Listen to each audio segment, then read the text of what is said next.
I've avoided user interviews for embarrassingly long stretches. Not because I do not care what users think, but because the process is socially expensive. Recruiting people, scheduling calls, asking questions without leading them, watching someone politely lie because they do not want to hurt your feelings, then turning a pile of transcripts into a decision. That is a lot of human contact before you even know whether the idea is worth changing. Today, I am looking at Mira, a product hunt launch from Introvert that describes itself as an AI moderator for interviews that reads how people feel. Mira's pitch is bigger than interview transcription. The company says it plans studies, recruits globally, from a panel of more than 100 million people across 120 countries, runs dynamic interviews with probing follow-ups, and then analyzes themes and produces research reports. The unusual part is the emotional layer.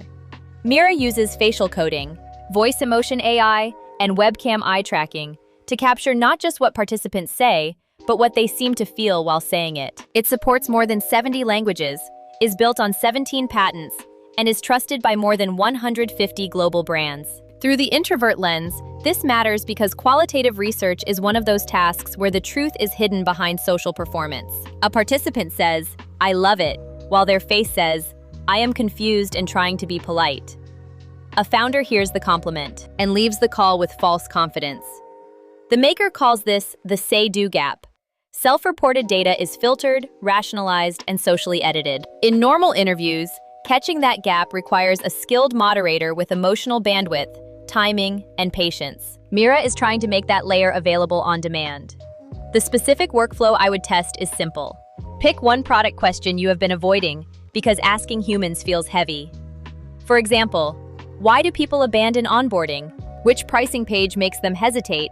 Or what part of this demo makes buyers lose trust? Instead of scheduling 8 live calls yourself, you let Mira recruit, moderate, probe, capture emotion, and produce a report. Your job shifts from performing the interview to designing the question and reviewing the evidence. That last part is important. I would not treat Mira as an oracle. The founder says the system shows confidence levels on emotional signals, surfaces raw emotional timelines, and flags moments of mismatch, keeping the original recording, transcript, and emotional data available for the researcher to verify and override. That is the right framing. I should make judgment better supported, not magically remove judgment. The value is that you can inspect the awkward moment after the fact, without having to create the awkward moment live. What I like is the scale of listening. Most small teams either do no research, do 1 or 2 biased calls, or outsource the entire thing and wait for a deck. Mira points towards something more interesting: continuous qualitative research as an async workflow. You could test 10 onboarding reactions this week, 20 ad concepts next week, and a pricing page after that, without turning your calendar into a confessional booth. For solo builders, that is not laziness. It is how you keep learning when your energy budget is real. What worries me is the intimacy of the data. Facial coding, voice emotion, and eye tracking are powerful precisely because they touch signals people may not realize they are giving. You need clear consent, careful storage, and a reason to collect that layer. I would use it for product comprehension and trust signals, not for creepy persuasion.